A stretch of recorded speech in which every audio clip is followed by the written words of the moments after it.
Picture this. You're out in a massive open field, working hard. The air suddenly feels heavy. You look up. The sky is darkening, and way off in the distance, you hear it. A low, deep rumble of thunder. Now, for most of us, well, that's just a sign to pack up and head home, right?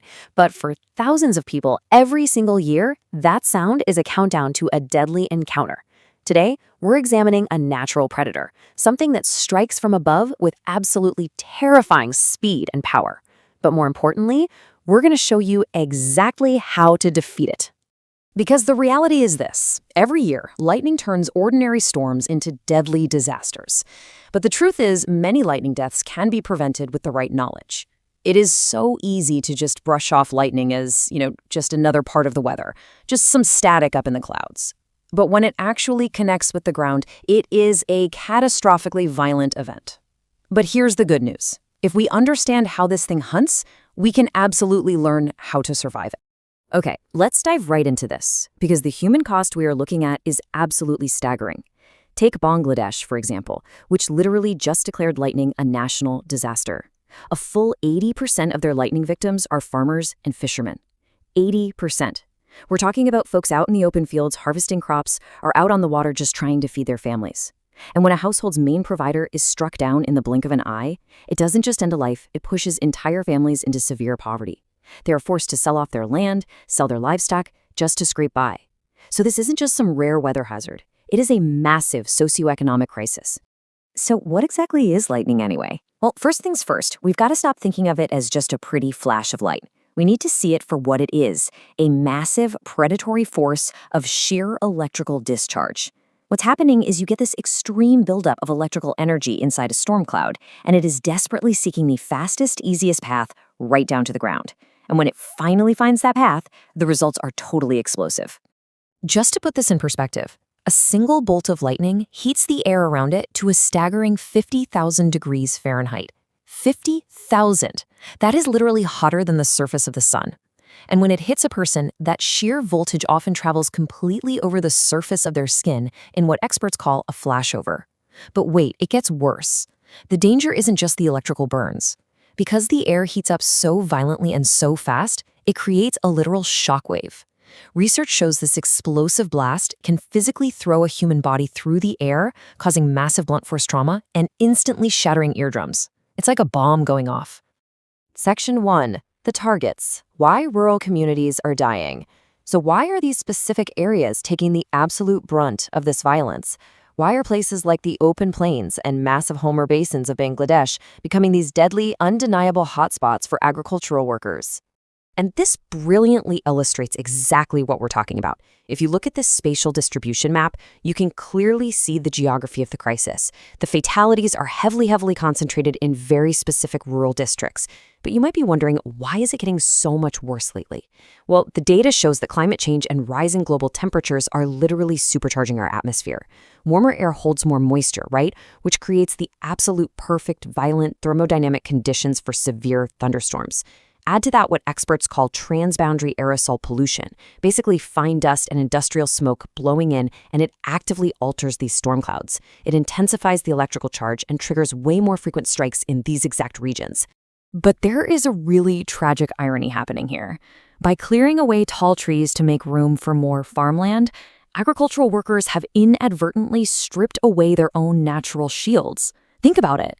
Without trees around to take that hit, a farmer standing out in a flat, open field suddenly becomes the tallest object around. They essentially become a human lightning rod. Combine that with the fact that wet, sweaty skin drops the human body's electrical resistance by 100 times, and then factor in that they're often carrying metal farming tools with sharp edges like sickles or plows, which easily attract those induced electrical charges.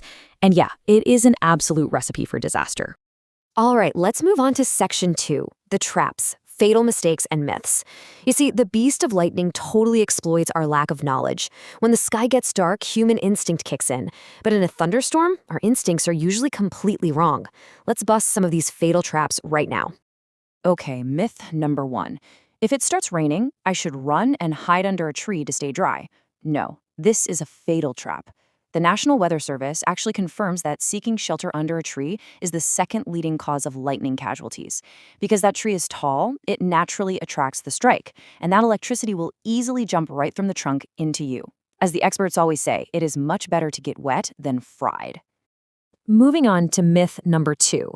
Hey, I'm perfectly safe if it isn't raining yet, or if the dark clouds are still pretty far away. Absolutely false. Lightning does not just strike straight down. It can actually travel horizontally outward from a storm. Meteorologists call these bolts from the blue, and they can strike 10 to 15 miles away from the actual storm cloud. Seriously, if you are waiting for the rain to physically start hitting your face before you leave the field, you have waited far too long. And myth number 3. If I'm caught out in the open, I should lie completely flat on the ground to make myself as low as possible. Do not do this. When lightning hits the earth, massive electrical currents ripple outward through the soil. By lying completely flat, you're maximizing your body's surface area contact with the ground. You are literally inviting those deadly ground currents to travel straight through your heart and your vital organs. Section 3. The Shield Ultimate Survival Rules. Okay, so now that we know how it haunts and exactly what not to do, how do we actually protect ourselves? Well, these are the steps that will literally save your life. So the crucial point is this simple, unforgettable phrase, when thunder roars, go indoors. I'll say it again, when thunder roars, go indoors. If you can hear thunder at all, you are already within striking distance, period. You need to immediately drop what you're doing and get inside a completely enclosed, substantial building. If there aren't any buildings around, get inside a hard-topped, all-metal vehicle and roll those windows all the way up. I want to be clear here. Open sheds, tin awnings, and small picnic shelters will not protect you. And to know exactly when you need to run, just memorize the 30-30 rule. It's super easy. Step 1. The second you see a flash of lightning, immediately start counting the seconds out loud. If you hear thunder before you hit 30, that storm is dangerously close and it can strike you right now. Seek shelter immediately. Step 2. Once you are safely indoors, you have to wait a full 30 minutes after you hear the very last clap of thunder before you even think about going back outside. So many people get struck because they head back out too soon, just assuming the storm has passed when it definitely hasn't. Now, what's really interesting about this slide is what it shows for the absolute worst-case scenario. What if you're a farmer, you're deep in an open field, miles from shelter, and suddenly your skin starts tingling, or the hair on your arm stands straight up? That means a strike is imminent. Look at this emergency prostration technique on the screen. This is the absolute best posture you can take in this terrifying situation.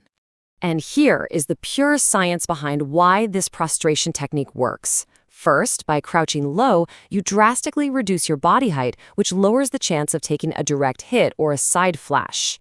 Second, and this is absolutely critical, look at how the feet are pushed tightly together. The knees are touching. The thumbs are touching. This minimizes something called stride potential. See, if your feet are spread apart, ground current can shoot up one leg, go right through your heart, and travel down the other leg. By pressing your limbs tightly together like this, you basically short-circuit that path, stopping the voltage from making that deadly journey through your organs. Section 4. The Aftermath. What to do after a strike. Look, despite all of our best precautions, strikes are still going to happen, and the moments immediately following a lightning strike are absolutely critical. What you do in the next few seconds will literally determine if someone lives or dies. But right here is where we hit a massive psychological barrier. It's a chilling question that paralyzes bystanders with fear every single time. Will you be electrocuted if you touch a person who has just been struck by lightning? The answer is a resounding no. No way. The human body absolutely does not store electricity. Let's bust this myth for good. It is 100% safe to touch a lightning victim. Tragically, too many people have died simply because bystanders were terrified to step in and give them first aid. If someone gets struck, you have to act instantly. Call emergency services right away. If the victim isn't breathing or if their heart is stopped, you must start CPR immediately. They are not electrified. They just desperately need your help to restart their heart. A few seconds of awareness can save an entire life. Lightning is an incredibly powerful force of nature, for sure, but it doesn't have to be a death sentence. By understanding the real science, by throwing out those old myths, and by knowing exactly what to do the second that sky gets dark, we really can defeat this threat. Please, do me a favor, take this explainer and share it. Show it to your family. Share it with your rural communities, the farmers, the fishermen, anyone you know who spends time working outdoors. The knowledge in this explainer is quite literally a shield. Let's make sure everyone has it. The only question left is, will you be the one to pass that shield to someone whose life depends on it?